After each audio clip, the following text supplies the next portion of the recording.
For today's video mga loves ay gagawa tayo ng prosperity bowl for New Year 2025. Gagamit lang tayo ng porcelain or ceramic bowl. It represent earth element. Huwag tayo gumamit ng plastic. Mas maganda large size yung gagamitin nyo. So medium size lang kasi meron ako. Next naman maglalagay tayo ng isang cotton sa gitna ng ating bowl para mas magaan ang pasok sa buhay. Magaan natin masolusyonan ang mga problema. Magaan dadaloy ang pera papunta sa ating buhay at sa ating tahanan. Next naman maglalagay tayo ng mga bato. 9 na pirasong bato, it represent the earth element. Para maging maganda yung pundasyon natin, ito ang pinaka-base ng ating prosperity bowl for 2025. Next, maglalagay ako ng bigas. It represent the wood element. Next, naglagay na rin tayo ng 12 pirasong itlog. Ipaikot dun sa ating bowl. Ayan. Next, nagprepare na ako ng red ribbon at 9 pieces na tigo 1,000. So, depende sa inyo kung magkanong halaga yung ilalagay nyo. Pwede 20, 50, 100, 200, 500. Niroll lang natin at nilagyan natin ng red ribbon. So, pwede 9 pieces, pwede rin 12 pieces. Depende sa'yo. At nagprepare na rin tayo ng 12 pieces na 20 pesos coin at 12 pieces na chocolate coin.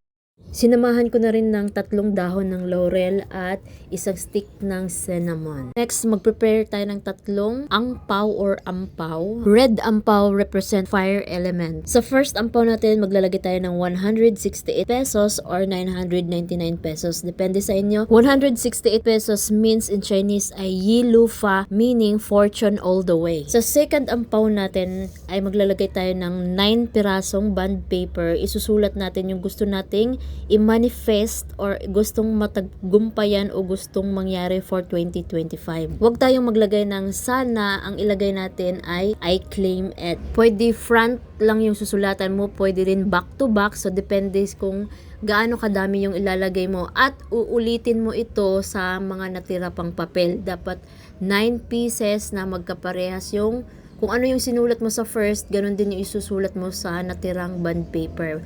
Iulit-ulitin mo lang pagsulat.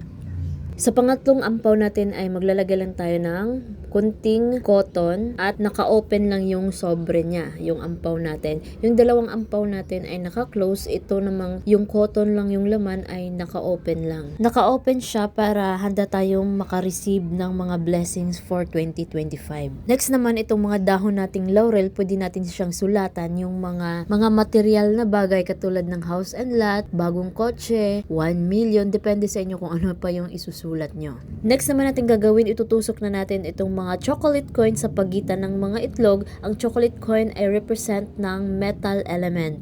Next naman ay itutusok na rin natin itong 12 pieces na 20 peso coin. So depende sa inyo kung paano nyo ilalagay dahil maliit lang yung bowl ko, so sa harap ng egg ko nilagay. At itutusok na rin natin yung mga papel na pera, pwede 9 pieces or 12 pieces, depende sa inyo. Next, ilalagay ko na rin itong 3 ampaw. Ayan, ito yung 168 pesos. Dapat naka-close siya. At yung pangalawang ampaw naman natin ay naka-open. Yan yung may laman na cotton. Ayan.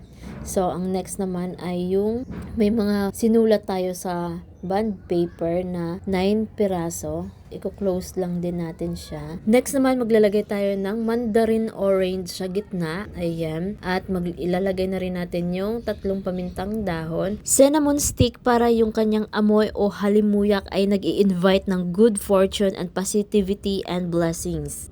Para sa panglima nating element ay maglalagay tayo ng placemat na blue or black. Ito ay magre-represent sa ating water element. At ito na yung prosperity bowl natin for New Year 2025. Happy New Year everyone! God bless us all, more blessings to come, and have a good health always. Ingat kayo palagi mga loves. Don't forget to like and subscribe. Happy New Year everyone! Thank you for watching!